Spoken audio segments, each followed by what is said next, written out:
तर आता ही दृश्य आपण पाहताय, शिंदे गटाचे आमदार जे आहेत ते विधान भवनामध्ये दाखल झालेले आहेत आणि अमोल मिटकरी या ठिकाणी आपण पाहताय प्रताप सरनाईक यांचं आगमन झालेलं आहे। त्याच्यानंतर अब्दुल सत्तार हे आता पोहोचलेले आहेत। ताज लँड्स एंड मध्ये या सर्व आमदारांच्या राहण्याची व्यवस्था जी आहे ती करण्यात आलेली होती आणि त्या ठिकाणाहून थेट जी ही बस आता विधान भवनामध्ये आहे तो जास्तीच आहे। त्यामुळे ह्या सगळ्या आमदारांना खरं तर काय मार्गदर्शन करून आज मतदानाच्या संदर्भातली प्रक्रिया जी आहे ती सांगण्यात आलेली होती। मात्र आज शिंदे गटाचे खरं तर जे दोन उमेदवार आहेत कृपाल तुमाने त्याचबरोबर भावना गवळी यांना सुरक्षित मतदान होतं का आणि हे दोन उमेदवार विजय होतात काय पाहणं महत्त्वाचं असतं नाही। मात्र शिंदे गटाचे आमदार हे विधान भवनामध्ये दाखल झाले। आपण पाहतोय की दुसरी एक बस जी आहे ती सुद्धा या ठिकाणी आलेली आहे। या बसमध्ये एकाच बसमधून हे सगळे आमदार जे आहेत ते विधान भवनामध्ये दाखल झाले। मुख्यमंत्री एकनाथ शिंदे काही वेळापूर्वी या ठिकाणी दाखल झालेले होते। मात्र महायुतीचे उमेदवार आपण पाहतोय की एक एक करून प्रफुल्ल पटेल जे आहेत ते या ठिकाणी बाहेर आलेले आपल्याला पाहायला मिळतात।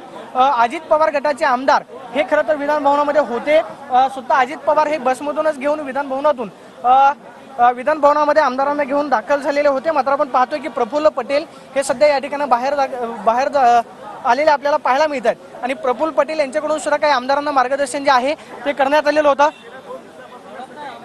आपण पाहतो की प्रफुल्लभाई जे आहेत ते बाहेर आलेले आहेत। सर, महायुतीचे उमेदवार विजय होतील असा विश्वास आहे? सर्व आमचे महायुतीचे तिन्ही पक्षांचे उमेदवार हमखास विजयी होणार आहे याची आम्हाला खात्री आहे। दुसऱ्या उमेदवारांना मजा आणली आहे निवडणुकीमध्ये। ठीक आहे कशी मिळवली आता 6 वाजता समजू।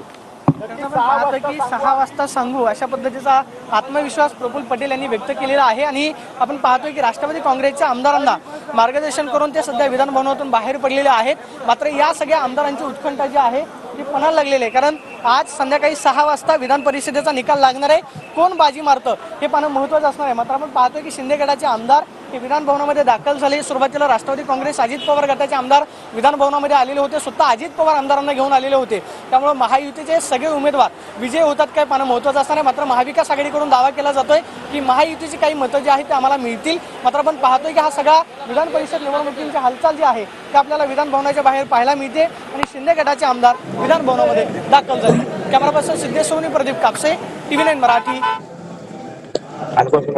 या ठिकाणी पाहत आहे ठाकरे गटाच्या आमदारांना भेटण्यासाठी आता संजय राऊत जे आहेत ते हॉटेलमध्ये पोहोचलेले आहेत। महत्त्वाची बातमी आपण पाहताय एकीकडे विधान भवनामध्ये मतदानाला सुरुवात झालेली आहे आणि ठाकरे गटाचे आमदार यांना ITC मराठा या हॉटेलमध्ये त्यांचं वास्तव्य आहे आणि त्या ठिकाणी आता त्याला भेटण्यासाठी संजय राऊत जे आहेत ते पोहोचलेले आहेत।